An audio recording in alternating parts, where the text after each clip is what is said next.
everybody. Welcome to the Fullmetal Makeup Podcast. I'm so excited to be here with a very talented singer-songwriter and pianist from New York who has graced the stages of Blue Ridge Rock Festival, Upheaval festivals, and Inkarceration.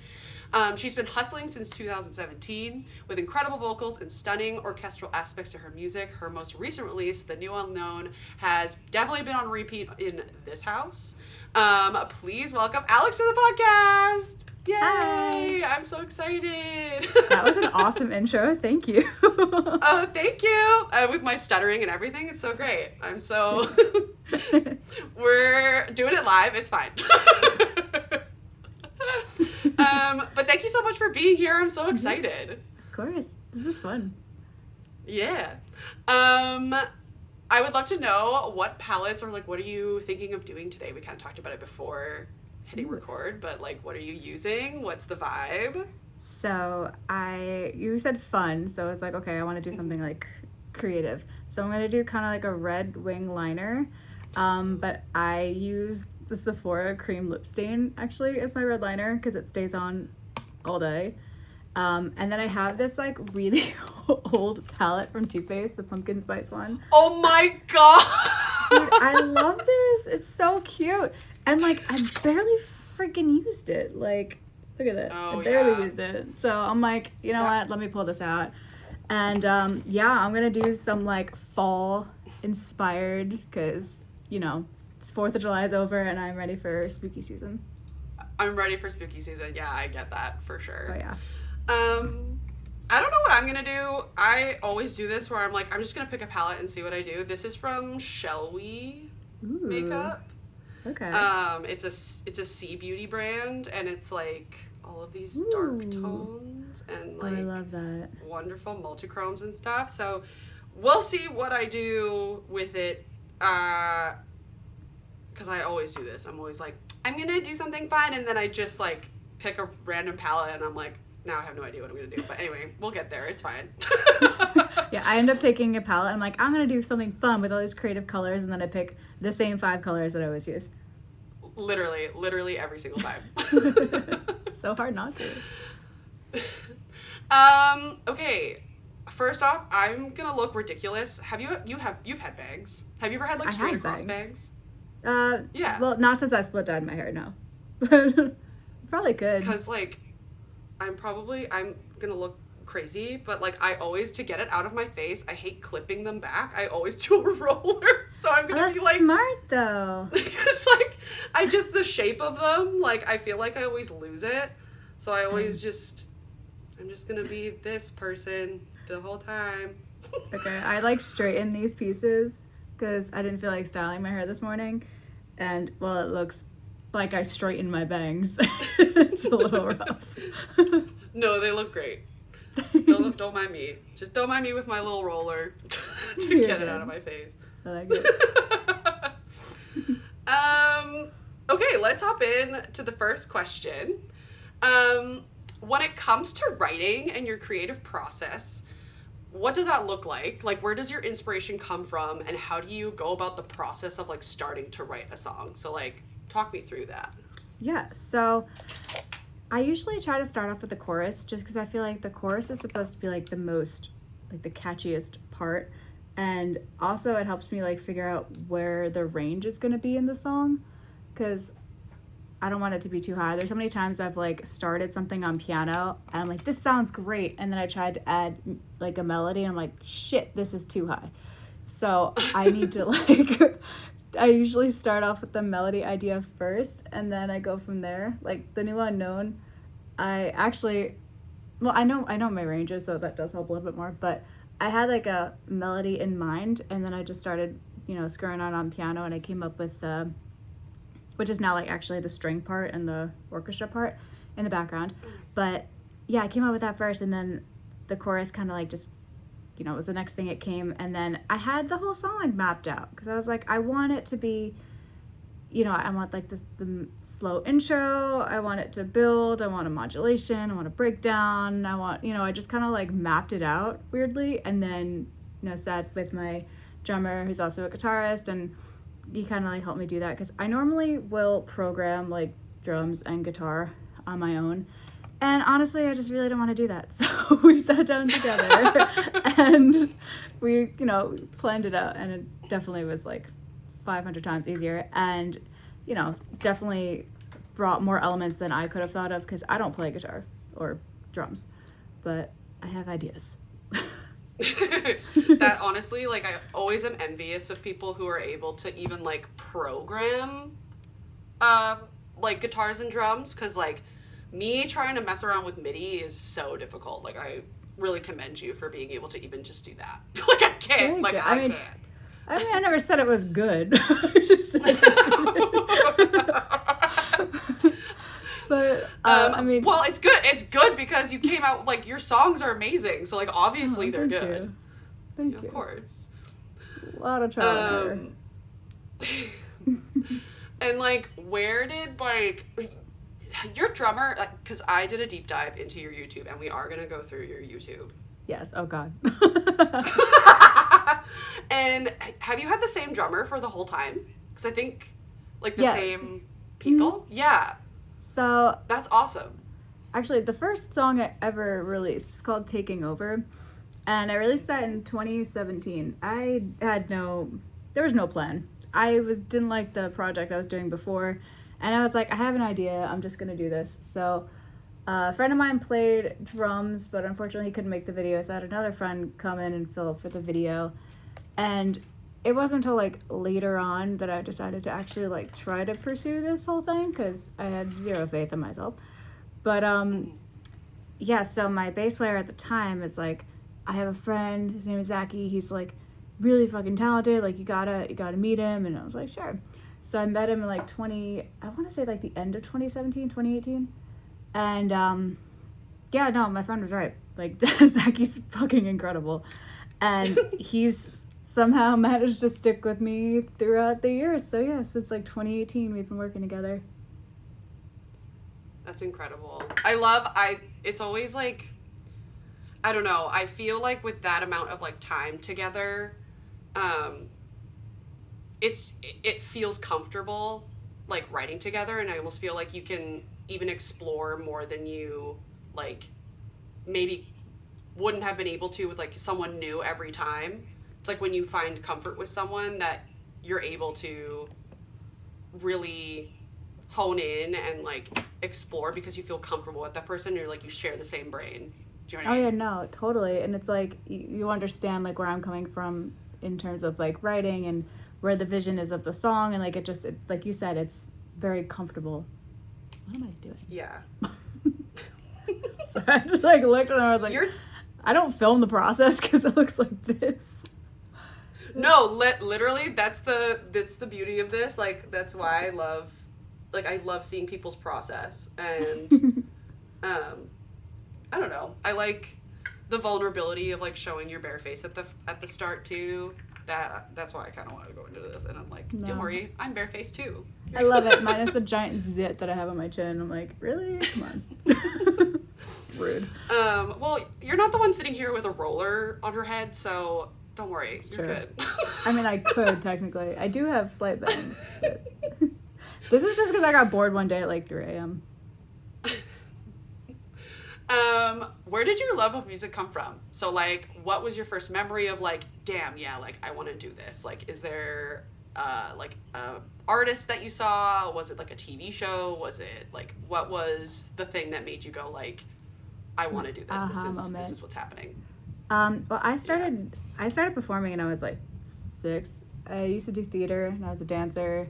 So I was always around like music. I did my first professional show when I was 11 in New York City, and I just always had a passion for like performing and music and everything. And when I got older in like my teenage years, I started writing my own songs just to do it because I loved it. And I never thought that like I could actually make this a career, but when I listened to, it's such a basic answer, but like Evanescence and like listening to a female fronted band, I'm like, oh shit, like maybe I could do this one day. But alas, I tried to do theater for most of my life. But yeah, so I mean, Evanescence definitely was like a huge influence on the way I write and 3 Days Grace. And actually my dad was like, what about Nightwish and With Them Temptation? I'm like, who's that? And of course my dad knows everything about everything and introduced me to those bands too. And I was like, oh, it's a whole other world I've been missing out on. Wow, that's so funny. I feel like you and I had the exact same progression. Really? Like, honest, I'm not joking. So, like, Evanescence, obviously, but 3 Days Grace was huge for me. Yes. Because, like, being Canadian, we would be served a lot of Canadian bands, and that's what 3 Days Grace is. Oh, yeah. But also, like, they were, like, pinnacle for, like, my early years. So, like, that's so wild. And then, yeah, the same thing of, like, Within Temptation and Epica and Nightwish, like, finding out those bands with, like, Beauty and the Beast vocals, which they call them back in the day. Yeah. Like, so crazy. That's so that's cool. Awesome. Yeah. Yeah, like 3 Days Grace is like that and Breaking Benjamin, like they were just, I think definitely in terms of like how I write melodically and like contextually, it definitely kind of goes in the same kind of world I think as 3 Days Grace, because obviously I don't sound anything like them, but I think the topics that I discuss and, you know, not mental health, but just like, you know, your own struggles and demons and things like that. No, it's like personal experience, you know, like just writing from their own experiences, whether it be through themselves or like people they know. No, I hear that for sure. Was your dad like a metalhead? Like, did you grow up with like parents that were also huge into metal and rock and stuff? My dad listens to everything. I mean, he'll go from, even now, he'll listen to like Angorian chants to like K-pop to metal to rock. My mom is definitely more like, you know, like the pop music back in the day, and, you know, more like Broadway, classic, relaxed, less chaotic music. But my dad definitely, like, he introduced me to like Rammstein and stuff, so, and Ghost, you know. That's so sick. And Ginger too, actually. Yeah, he's got great taste in music. That's crazy. It's just so interesting. Like, I feel like a lot of the times, I mean, I'm speaking from personal experience, but my dad is like a boomer, like actually. So like I grew up with like Led Zeppelin and stuff, and he didn't know anything, and he like did not understand screaming for so long. So like it's really cool to hear that, like, I don't know, hearing other parents being like, no, like I'm going to expose you to everything. Yeah, dude, I remember I came home, this was years and years ago. I came home one day and my dad was like, yo, you gotta check this out. I'm like, okay. And I'm watching a video and there's an acoustic session and it sounds really cool, and this band is just doing like this live recording, and then she sounds awesome, and he's like, just wait, and then she starts screaming, and it was Ginger. Oh, is that Pisces? It was Ginger. I was like, yes. Yeah, it was awesome. That's like, so cool. I know, it's so funny. People are like, do your parents like scream? I was like, my dad introduced me to half these bands. Yeah. Yeah. That's sick. That was awesome. Your new single, speaking of like when we were talking about like his personal experiences and things like that, your new single holds themes of what I took away from it was like taking risks and allowing oneself to reinvent and not be afraid of like trudging forward into something completely foreign and new to you. First off, am I totally off base? No, that was totally accurate. Oh, sick. And is there a specific era in your life that you drew from when writing this song? Oh, yeah. Last year, I went through a breakup, and I was with that person for 14 years. So it was like my whole life kind of like went in a different direction. And I was like, now what? But it honestly, like, yeah, I moved back home. Everything kind of changed. But I was looking at it and I was like, wait, this isn't a bad thing though. Like, I can now do whatever I want, and like nothing's holding me back, and like this isn't a negative thing in my life. So I just started saying yes to everything, and, you know, taking risks, and I made so many connections. I, you know, went out to LA a few times and just said fuck it, and I honestly am doing great. That's so great. I love to hear that. Thanks. No, that's like a huge shift for sure. And like we still talk, like not like in a weird way. We're just, you know, I've known him forever, so we are still like friendly and on good terms and things like that. But yeah, it's just I think that whole shift, I was kind of like, all right, now what? And then, you know, I was writing music, and the chorus is what came first, and it's like the most literal translation of a song because like I don't really talk about it, but he ended up moving down to like the Jersey Shore area, so like I'm talking about like waves and stuff like that. I'm being very literal, like the waves, the beach, and the distance and shit. Yeah, so, but yeah, I don't know, I'm really proud of that song because I feel like it's probably the most vulnerable that I've been in a song. And the fact that people like it too is just like, I'm like, oh, thank God, because, you know, you never know. You can put out a song and people will be like, wow, this shit sucks. And, you know, now it's a personal one. I'm like, I hope people actually like it. No, I feel like that's such a real thing for us. Like, I feel like people don't think about that when, like, nowadays when it comes to releasing music, that sometimes it's, like, really scary to put out music, especially when you're so attached to it. Because you're like, at least personally for me, which is partially why I haven't released anything in like forever, because I get so like, ugh. Anyway. Now you gotta but like that fear of like how people are going to perceive it, and if they're gonna like it when it's so close to you, like how do you like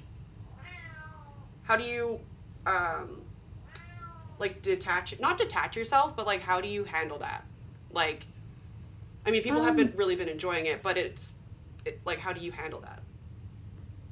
I mean, sorry, I could not do eyeliner and talk at the same time. I always take it back to the fact, sorry, just brain died. I always take it back to, in terms of like criticisms and stuff, like I grew up doing theater and I was a dancer, and the amount of times, like especially being a kid, I would like walk into a room and I would hand them my resume, they'd look me up and down and go, next.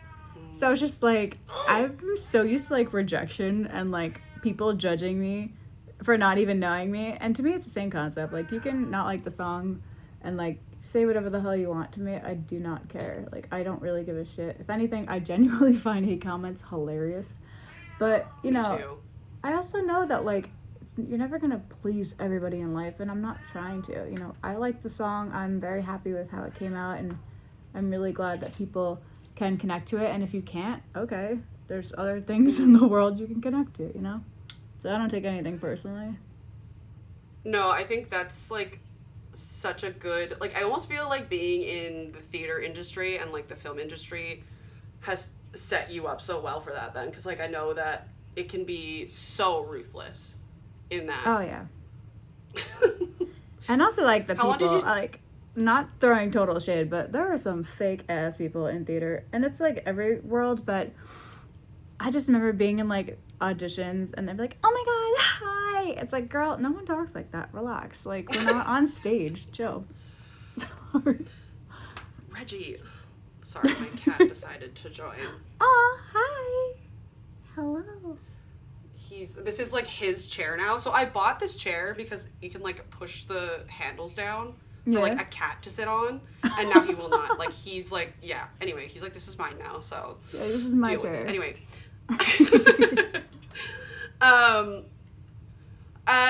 Also in The Great Unknown, is that the first release that you did screams on? Okay, I might have said that one time, but I lied. That's not true. It's the first I'm a liar. original. I was like, wait, it's the first original song under my name. So I did a collaboration with my friend Ben back in October, a song called Under My Skin, and I do scream on that. Yes. And that was the first one that was, did I release it or not? We shot the video in October. I think it came out in October. So that was the first time I screamed on a song, but this is the first one of my own, under my own name, and something that I have to do live now, because the other song I knew I wasn't going to do that live. This one, I was like, oh no. As I was writing it, I was like, I need to make sure I can do this live. And you do Fry. Sure. Well, like, how did you learn? Like, what did you... No, I get that, because people ask me what mine is. I'm like, I don't know. I just do it, and it... Things come out. I mean, I'd watched some of Melissa Cross's videos, and, you know, Lyric definitely had helped me with some stuff and, like, warm-ups and whatnot. But it's honestly, it just became like trial and error because I'm a very, like, I have to try something. Like, I can't sit there and, like, read instructions on how to do something. Like, I can to a certain extent, but then I need to, like, actually just try it. And, I mean, yeah, it was definitely a lot of trial and error.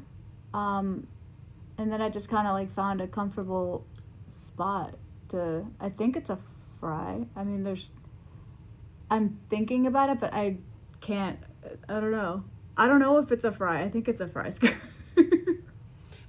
To me, it sounds like fry, but again, like, who knows? Like, sometimes, like, with Taylor Destroys, she, like, hers sounds like fry, but then she's like, no, I actually do both. Like, it's a hybrid of both. And I'm like, okay, well, I had no idea. So, like... Yeah, that's the thing. Like, I just figure, let me just see what happens and what feels comfortable, and then I'm gonna go with that. Mm-hmm. Fair. No, that's so valid. I love that. Sure. I swear I'm a professional.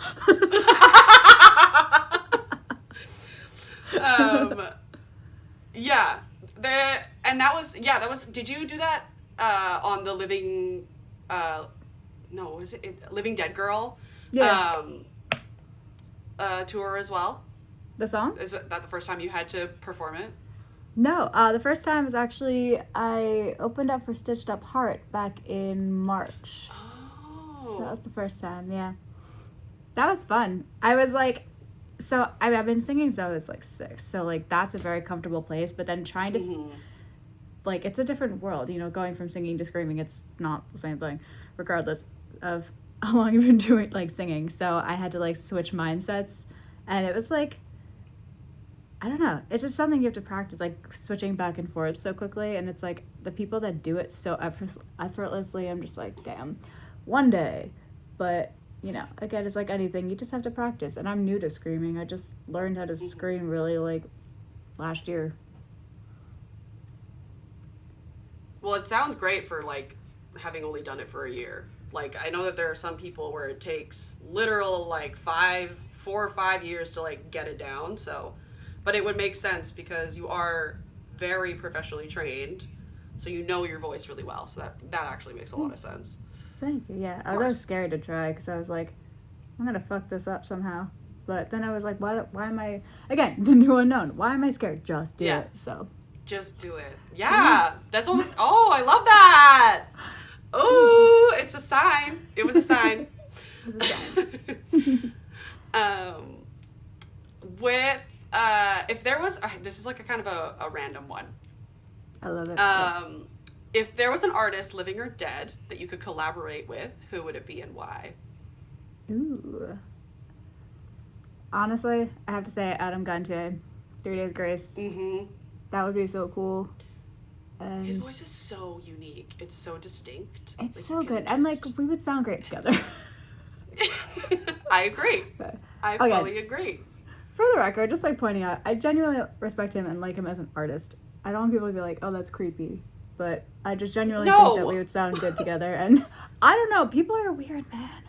That's so true. No, but yeah, no, seriously, like, he was such a huge influence, and I've met him a few times. Like, he's just been, first of all, it's always really cool when I met him. And he just, you know, was a huge influence to me growing up. And I think it's always cool to meet the people you look up to and idolize, and not, like, in a weird way. And then, you know, being able to work with them would just be so cool. So, that's the goal. That's the goal. Well, are they located? I don't even know where they're located anymore. They're close to New York, I think. This is like, I think they're an East Coast band. I have no idea where they live. I've just okay, I'm gonna go do some FBI work and dox them. I'm just kidding. This is their address. Here's their phone number. No, I'm just kidding. Dude, that's like a huge fear, yo, having someone like show up at my house. No, literally. Well, I just think about like Noah Sebastian, like what he had to deal with. People like sending packages to his door and shit, like crazy. I saw something else that it was Andy Biersack. Someone found his address and people were just like showing up at his house. Like, Jesus Christ, people. Like, it is one thing to like somebody and to, you know, respect their work and be a fan, but don't be a fucking stalker. Like, that's creepy. No, it's creepy and crazy. Yeah, that's psychotic. No. Respect people's privacy and boundaries. Yeah. Please. Yeah. Also, another thing I will just say, talk about respect. If you see somebody out, and this is such a weird thing to say, but if you like see somebody out in public and it's like some celebrity or whatever, and you take a picture with them, maybe post that photo later and don't dox where they are. Just saying. Oh, that's a good point. That's a really good point. Because it's Seen like that happen a few you could times. easily get mobbed. Yeah. Yeah. So I'm like, just things to think about. Something to think about. No, I love that. No, that's so true. Oh my god. I hate curling my lashes. Sorry, I was like, oh my god. Every time I do it, my husband's like, that gives me anxiety every time you do it. Like, I can't. Dude. I don't know how. I can't do it on other people. Like, I freelance makeup. I'm a makeup artist too, and like, people will be like, oh, they want their lashes curled. I'm like, here, you can do it. Like, I can do it. It terrifies me because if someone blinks while you're doing it, you're like, oh god. So. You're a makeup artist too? I am. Did you go to school for it? No. That's fine. No, that's totally fine. That's also valid. Do you do weddings and stuff? I do, yeah. So I mostly do like one-off events. I've done some music video stuff, but yeah, I do weddings, do brides. Hire me. Hire me. Well, we'll put that there too in your little links with all your. Well, okay, so you recently did a tour last month with Living Dead Girl. Yes. That was June, yes. What is your process for preparing for tour, and how do you keep your voice healthy? I think this is, like, super important for... Yes, okay. So, prepping for tour, I mean, honestly, just practicing a lot and making a lot of lists and making sure that I have everything that I need. And don't forget, but, wait, talking about prepping real quick. After the first show was in Ohio, and then the next show was in Vegas. And so we had a couple days to, like, we went to Colorado, you know, we stopped off at some places, and I get to Vegas and I take out my in-ear pack and the antenna is missing. So. Oh no. I ended up shipping it to the other venue in San Diego, but it was just like, I was so on top of everything, and then something so simple as, I don't even know what the hell happened to it, but anyway, I'm pretty sure it's in Ohio. But talking about your voice, so I don't drink, so that definitely helps. Drinking on tour is cool, but if you're a vocalist, it's probably one of the worst things to do because it dehydrates the shit out of your voice.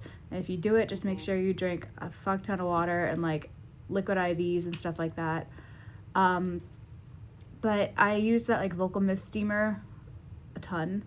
I use cough drops. People say not to do it, but if you're like in the desert and it's 118 degrees, I am using or taking cough drops. Screw that. There's also like tea, but honestly, the best thing to do is to be quiet. You know, as much as you can, vocal rest, because especially if you're doing something that's super strenuous and, you know, very taxing on your voice, if you are constantly talking and like shooting the shit after, which obviously you have to socialize after the show, I'm not saying not to do that, but, you know, once the night is over, just try to keep talking to a minimum and definitely steam after. Probably the best thing. Have you found any, like, because you were a support act, but even as a support act, have you found any, like, struggles when it comes to touring, like, with, like, funding and things like that? Like, what does that look like for you as someone who is independent? Like, what does that look like for you? I signed with Satellite Touring. Oh, dope. That's what it was, yeah. So, I mean, it's expensive. Things I didn't realize, or not that I didn't realize, I just didn't take into consideration. Gas prices, holy fuck. So that was fun to look at my credit card statement for that. But,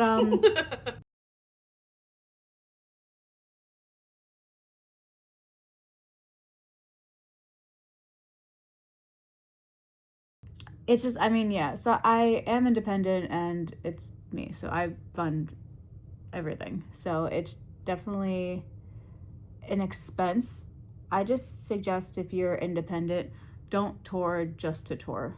Like that, you know, if you can afford it, then that's great. but, you know, people just like want to get out on the road so bad, they don't realize that it's expensive. You know, you have to rent the van, the gas. Yeah, you want to stay in a hotel every now and then. Like, it's just, it adds up a lot.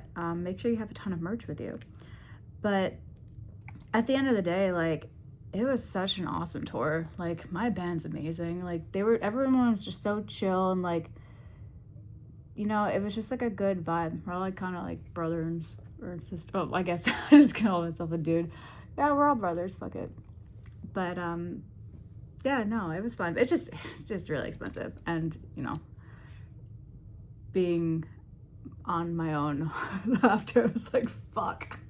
But I had an awesome time, so it was worth it. Also, make sure you have a ton of merch. I ran out of one of my best shirts, and I'm like, oh shit. So, but on the plus side, I sold more of the other shirt because it's all I had left for this one shirt that I was trying to get rid of. I just had it forever. I love it. It's just like a basic shirt with my logo on it, and when I first bought it, I think I bought like 500 or something stupid like that, because they're like, oh, it's the best deal, and you know, this was years ago, and I'm like, okay. Now I'm like, I have 100 of these shirts left. On the plus side, it just has my logo, and it's a black shirt, so it's like, it's not gonna go bad, you know?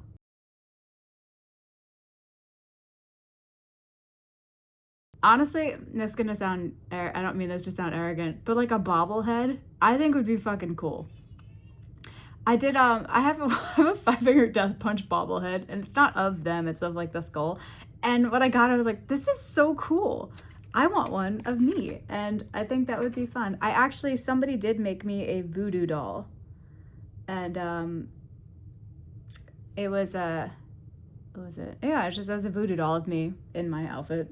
And I thought that was cool. I actually reached out and I was like, hey, can I like buy a few of these so I could, you know, sell them? And then they stopped, you know, they don't make them anymore. So I was like, shit, no. But I have one now, and it's so cool. It's like purple and green, like literally my exact outfit. It's really cool.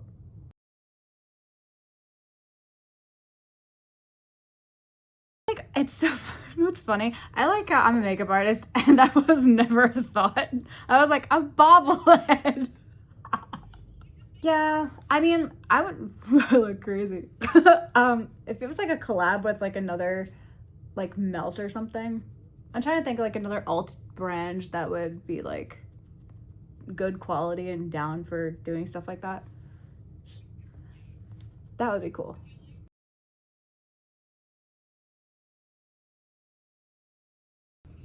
I did it. No. um no, so I was in a girl group for a hot minute there, and it was an experience. It was like a year and a half, and we did like fucking nothing. We put 2 songs out, and the videos that we did never got released, and it was just like, all right, this is enough. Like, I'm over this shit. There was just so much bullshit that happened in between everything, so I was done. And within a month, I wrote that song, and my boyfriend, my ex, who was the guitarist of that, he helped compose like the actual guitar part, because again, everything was on piano. And we recorded it, I released it, filmed the video, and put it out within like a month. And I looked at the the girl group, I was like, why did this take y'all so long to do this shit? I could have done this in a month. Yeah, I was like, whatever. But fun fact, Eric DiCarlo filmed that video, and I think it was like one of his first music videos that he did with Squared Up, I think that's what it's called. He's the drummer of Face Yourself. So, and I remember I looked at a what is it? It was a Hailstorm music video, and she had those crazy lights in the back, and I was like, I want those. And he's like, I don't have those. I'm like, we're gonna have to get those because I like this. And yeah, and you know, it all happened so quick, and that was it. That was the intro. And then after the song was out, I didn't know what the fuck I was doing. I'm just like, oh, I put out a song, and then did nothing for like a long period of time. But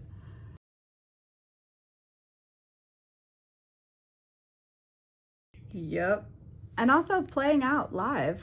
Like, I definitely played a shit ton of shows. Like, end of 2018, 2019, I played so many shows in such a short period of time. And, like, everyone wanted to, live shows were a thing. And I feel like once COVID hit, everybody was like, we don't have to go outside anymore. So it's like the whole world just it's like pre-COVID and post-COVID.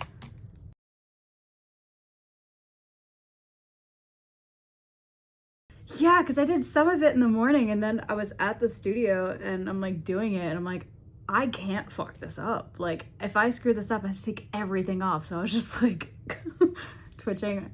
My friend was taking videos, like photos behind the scenes, and I'm like staring at the thing like, because I'm so nervous.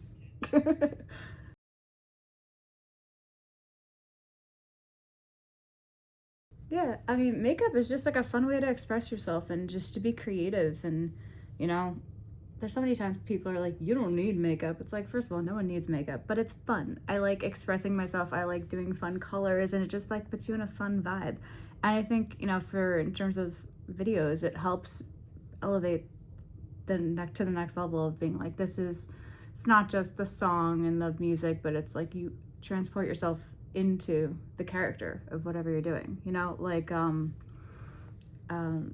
like The New Unknown. I mean, the whole idea was like kind of like cyberpunk and futuristic and different and edgy, and so I was like, okay, well, I don't want to do the same look that I always do. Let me do something to reflect that and reflect the backdrop and the background of everything. So it definitely, I think if I had done like a normal eye look, it would have just been kind of weird.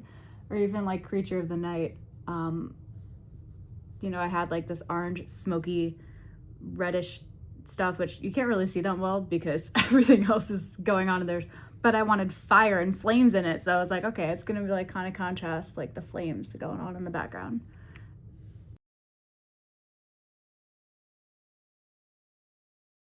Oh yeah, no, it's the makeup is like the thing I decide the morning of. Sorry, it's because I have so much other shit to worry about. I'm like, you know what? I have confidence in my makeup skills that I'm like, whatever I do will look decent. So I'll figure that out when I get there. Literally.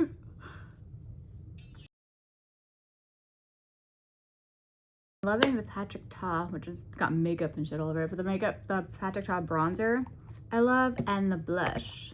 This one, it's called So Seductive. I'm clearly running out of this, but don't worry, I have a brand new one unopened because I'm a hoarder. But I love that. For shows, no one talks about this. This is the Fenty foundation. Swear by this. It is sweat proof, waterproof, transfer resistant, and the thing is, it's sweat proof. So a lot of times people are like, oh, like the foundation's waterproof, and it's like, that's great. But if you're outside and you're sweating, it's coming from the other direction. So like, waterproof is if it's coming this way, sweatproof is if it's going that way. So everything I try to use is like sweatproof and, and waterproof, because I don't want to look crazy by the end of the night. Crazy-er. No, that's valid. Yeah. So glow notes. I think I'm gonna wear purple blush right now and really fuck this up. Okay.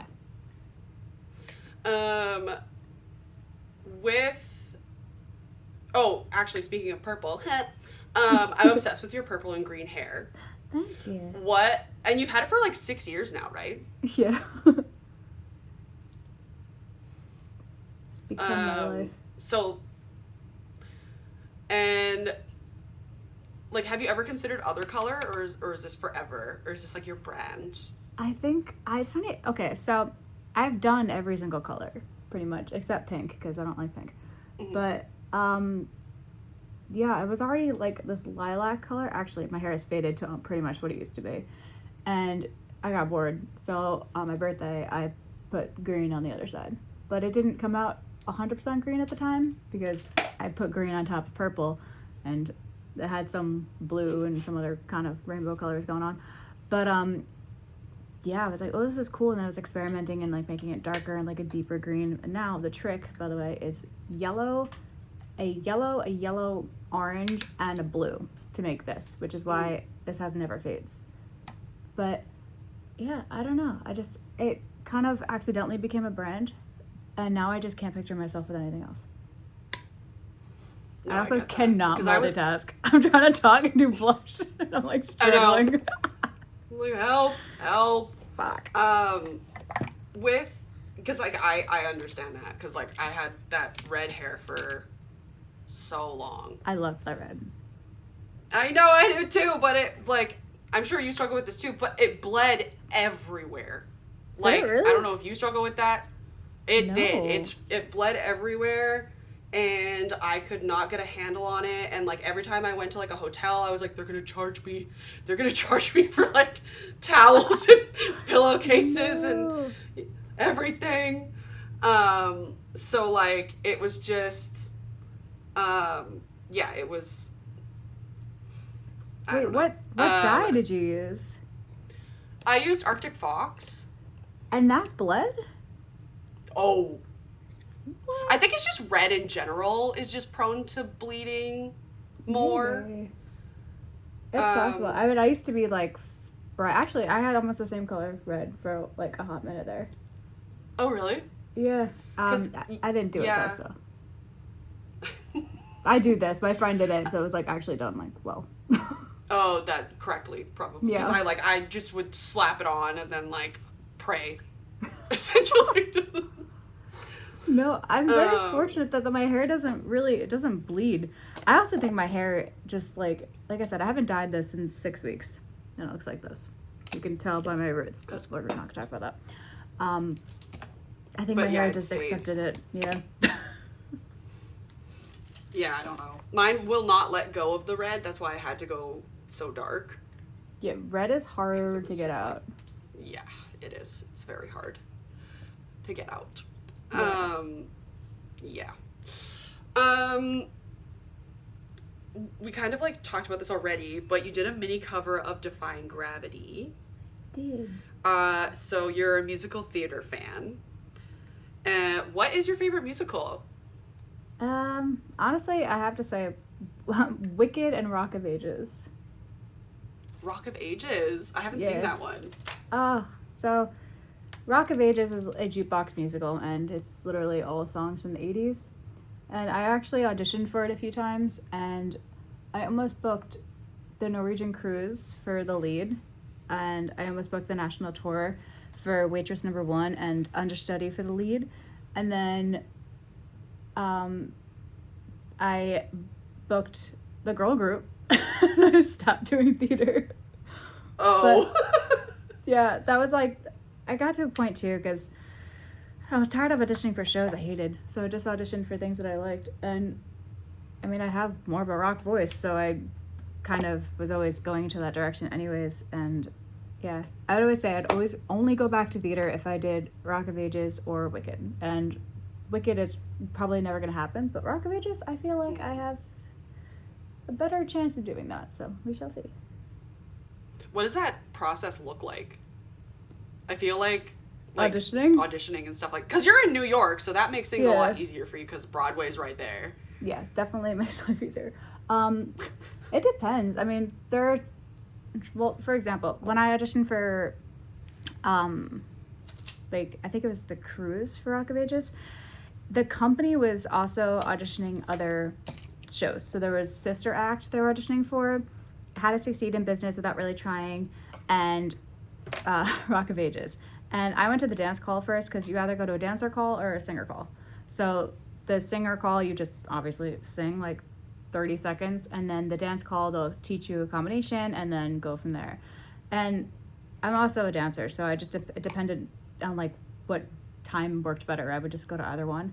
But for this, I went to the dance call, and it was the most like fucking weird ass dance, because How to Succeed in Business has a lot of tap, so there's a tap section, and then Sister Act were nuns, so it went from tap dancing to like nuns and shit, and then Rock of Ages were strippers, so it was like a lot happening in like a minute.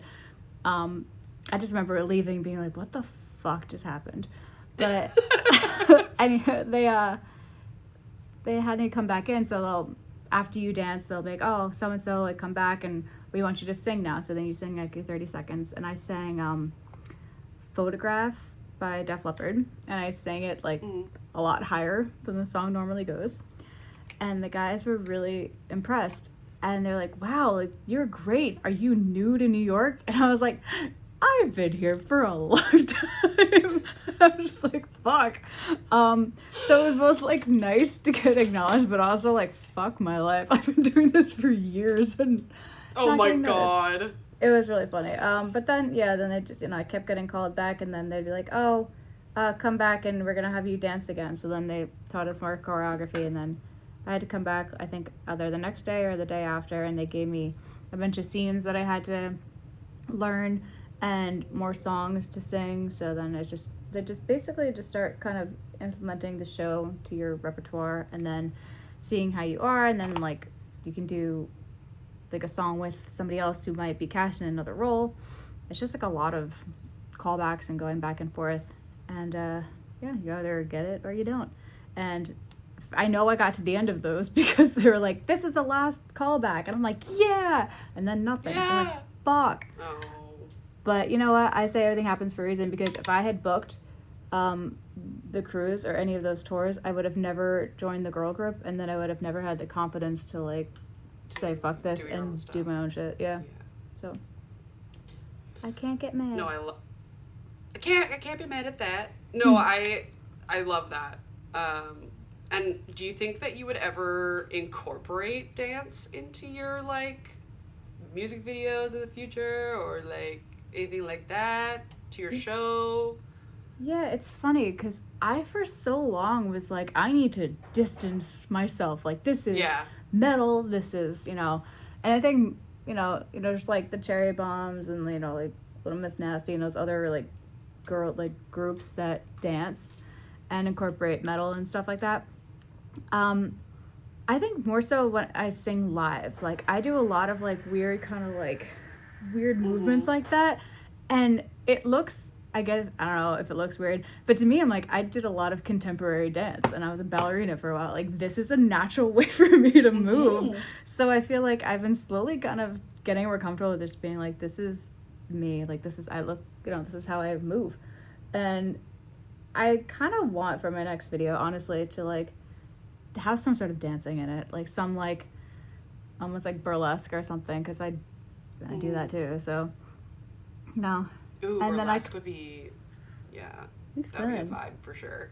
And I would choreograph it myself, because I can do that. I've actually choreographed for like some music videos and random shit in my life, but again, I don't never talk about it. Yeah, who? So a lot of them are like just like friends and stuff like that, but like their projects and shit that I don't even think exist anymore. But yeah, I don't know. Sometimes I like do things and I just don't talk. That's why I'm terrible at social media. I don't like do things and then post about it. I just do things and go on with my life. And then live my life. I'm like that too, though. I'm terrible at that. It's so hard to like, I don't know. Every time I do something, like, oh yeah, I have to make a video about this, so I have to tell people I did this. I just want to do it. And again, that goes back to like the content creation thing, where it's like, it's exhausting. It's almost like 2 jobs. It is, and I already have enough jobs. I don't need to add more. But I will say, like, my family is fucking amazing. Like, they understand the struggle and what I do. I remember on Thanksgiving, I had to like post something and like get something together, and I was, waiting till last minute per usual. And my family was in, the dining room with the rest of the family, and someone was like, oh, well, like, where's Alyxx? And my family was like, oh, she's just like doing content stuff. And they're like, oh, like, thought it was weird. My parents were like, no, it's like what she does. Like, it's a thing. So yeah. They don't find it weird. I find it weird. I feel. They don't find it weird. Oh, I still find, I tried to do like a Japan vlog when I was in Japan, and it was so weird, like being in public with my fucking phone, like talking to the phone. I was like, ugh, I don't like this. Me. Don't mind me. And especially in Japan, where it's like respect is huge in public spaces, where it's like, I don't want to be that person, you know what I mean? Where I'm like, we're here in Tokyo, and I go to 7-Eleven, and here's my thing, and blah, blah, blah. Like, I did not, like, that stresses me out. So, like, welcome to my channel. Yeah, welcome to my channel. Welcome back to my channel. Oh my god. I can't. Yeah. No, I feel that. It's like, I don't know. I feel like I'm just like in the wrong generation. Because like, I know. I like doing things and being quiet about it. And like, social media is just so extravagant. You have to like up everything that you're doing. It has to be like the best thing ever. And I'm just like, really? It really wasn't the best thing. I guess I gotta make it look like it was the best thing ever. Fake it till you make it. No, literally, I think that's the mantra for a lot of people. Oh, yeah. It's just, let's see where this goes. Yeah. What are your plans? Because I feel like lately you've been releasing a lot of well, you released your EP last year. Yes. And then you did the collaboration with Ben. Yeah. And now released this single. So, like, what is the next step? Like, what's the plan? What is next? I'm gonna do another single, probably gonna come out in like October. Again, you know, going back to being independent, it's all coming out of my paycheck. So, you know, I want to play more shows. I want to tour and stuff. So probably have like another song in the beginning of next year, and just trying to like probably do more like one-offs, and then probably an EP the end of next year. I know people are yelling at me. They're like, "We want an album," or like, "Why aren't you releasing an album?" But unless those people want to give me money, it's not gonna happen. So definitely just singles and an EP again. But I can't do it all. Do you like have a producer that you like to lean on? Is it your drummer, or like is it yourself? Do you do it yourself? Like, yeah, so it's like a co-production. So I like at my home studio, I'll record all of like the strings, the sounds and effects and all that shit I do at my home studio. And then when I'm there, like I produce it, and my drummer like co-produces it. And then depending, like the New Unknown, I had Miami, a friend, he mixed and mastered it. I'm sorry, that's not true. He mixed it. And he also co-produced it because he had some cool ideas like for the intro and things like that. And then I had someone else. I had Joey Sturgis mastered it. And oh, nice. Yeah, so like it was a cool, like fun little collab. But you know, I do produce everything, which is both good and bad thing. But definitely saves on, you know, I tried, not that I'm like cheap, but I try to cut corners wherever I can so I can. No, I mean, we gotta in this economy, in this economy, you have to. Yeah. And like people are like, oh, we want you to tour, come here, come there, release this. It's like, okay, well, I am but one person, and you know, I can only do so much. One day I would like to, you know, be great for having a label to back me up, but all in good time. Yeah, this is actually really funny because Lindsay I don't think I kept it in the interview because I was trying to keep things like short, and we had been talking for like 3 hours. But she was talking about like, if you want me to come to your town, like I need to see that you're interested in me coming to your town. Like there needs to be like, listen to my Spotify, buy my album. Like I feel like people, especially like with TikTok, it's exposing people to a lot more like different genres of music that don't fully understand that there's like no studio backing them. So it's like, please come here. It's like, we need you to participate. Can you participate a little first? Like, please. Yeah, like, dude. Seriously. And then, like, what's worse is, like, if you do go there and then they're like, oh, I can't come that day. And it's like, well, then fuck. Yeah. Well, fuck. Yeah. No, I get that. No, but yeah, and like I said, touring, all that shit, it's just, everything's so expensive, and people don't want to go out and see live music anymore. You look at all these bands, like these big bands, and people that are canceling tours because, you know, they're not making ticket sales. I mean, they're sick. Let's be real. They're sick forever. You're right. Or like people cancel shows. Like I canceled a show in Tulsa on this tour, and everyone's like, "What happened?" I'm like, "Ticket sales." Like I'm not gonna lie. I was sick. Yeah. It was a market that I've never been to, so I mean, there was no real high demand for me. It's more so I was passing through, and it made sense to go through there on the way back. But I mean, I get it. You know, it's hard as an independent artist going through a town that you've never been in alone. Like, I wasn't surprised. I mean, it sucked, but like, I wasn't like, oh, Yeah. fuck. Well, I've said this like time and time again. People don't realize that a lot of their favorite bands, like, they have a 9 to 5. Like, bands that you would think that are doing this full time, they have a 9 to 5. Oh, yeah. That they, like, I just think about Unleash the Archers and, like, Periphery. Like, Periphery, they have, like, a special little thing where they make other stuff and they have other businesses, but it's like they have to have another thing. Do you know what I mean? Like, Oh, yeah. It is very rare that a band is just a band nowadays. Yeah. Yeah. You have to, like, have, oh, I'm selling pedals, or I'm selling this plugin, or I'm sponsored by this person, or, it's very, very rare that, like, I just think about, even me, like, people are like, oh, how much money do you make off of this? I'm like, girl, I'm Canadian. We don't make shit. Like, You're like, I owe money. like, I owe money to the IRS. I'm just kidding. But it's just like people don't. Sorry, I'm like, Hi, I'm actually committing tax fraud, tax evasion. This is my way to announce it to the world. But like TikTok doesn't pay Canadian people. Like they don't pay. Like we don't have the creator fund, things like that. It's just little things that people don't fully understand. Yeah. I mean, I make shit off of that, but that's so fucked up. Yeah, we don't make anything. Oh, are my bangs okay? Oh, they're a little. They're still good. Kind of sticking out real. This is so new to me. Like What? The bangs? Yeah. I like them though. I haven't. Thank you. It was funny when I told my hairdresser, I was like, I want bangs. She's like, is everything okay? Okay. Are you okay? My friend bleaches my roots, but I dye my hair, and I was like, look, I cut my bangs. And she was like, okay, because I did it myself at 3 a.m. She doesn't even bat an eye. She's like, I'm always doing something stupid, but I don't think I did a terrible job. My hair is really rough right now, but like, I mean, I feel like I did an okay job.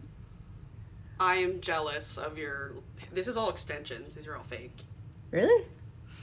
Yeah. Oh shit. I don't even know how I still have hair on my head. Let's be real. That's how I felt when I had the red hair. I was like, how? Yeah, people thought these are extensions, and I was like, if these are extensions, I would ask for my money back. No, that looks great. Honestly, like, I'm so jealous. I'm so jealous. Yeah, like, I can't. Yeah, I have a lot of hair, actually. It's just so long. It's also really dead. How do you take care of it, like, when you shower? No. Well. Do you just, because again, like I know some people who are like, I separate this side and I wash this side and then I separate this side and wash this side. No. I mean, I do keep that it. Would be me. I do keep it split dyed. Mostly just for the front because it just drives me up a fucking wall when it's like twisted. But yeah, I mean, I just use like a hydrating mask or something like once a week, and honestly, I haven't washed my hair in like a week. So I use a lot of dry shampoo. Amika just came out with this, like, it's basically like a shampoo, but it's not a dry shampoo, so it doesn't dry out your hair, but I've been using that too, and it gives like the shine. Also, my hair was in like a ponytail like an hour ago, so this is what it looks like after I take it down. My favorite blushes are from, I haven't been using them much, because my makeup collection is a disaster, and I have very bad object permanence, so if it's not like in front of me, I forget to use it. The Blend Bunny Juicy Cheeks. Ooh. Look at it. Oh, that's pretty. Oh, it's so pretty. Yeah. I like the yellow. That's yeah, so it's cool. been like really fun to do like sunset makeup with it and stuff. It's really fun. I think I might fuck this all up. Do and it, put on do a it, red do lipstick. it, do Am I gonna it, do it, do it. The new unknown, do it. Okay. Well, thank you so much for being here with us. I really appreciate it. You look stunning. Thank you. I haven't done anything fun in a long time, so. I love the red. I do love I think the red lip was a good choice. It was a very good choice. Yeah, I look like the Joker. Sorry. Stop it.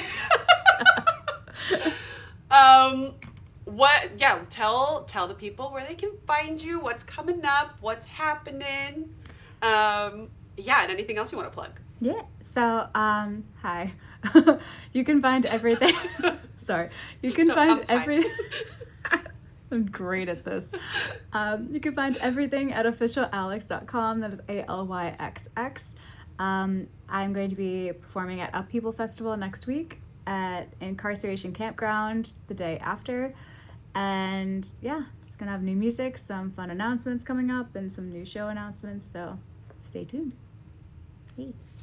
Yay! That's so exciting. I'm so happy for you. Those festivals sound incredible. And you're going to be sharing the stage with, like, insane artists. Like Gojira and, like, insane. Wait, I was laughing because I saw the set times and I'm going from 4 to 4:30 and Ginger's on at 4:45. So I was like, I need a map to see how I can run from my stage to their stage. So at least they're not at the same time. Thank freaking God, because I would have missed my own set to watch them.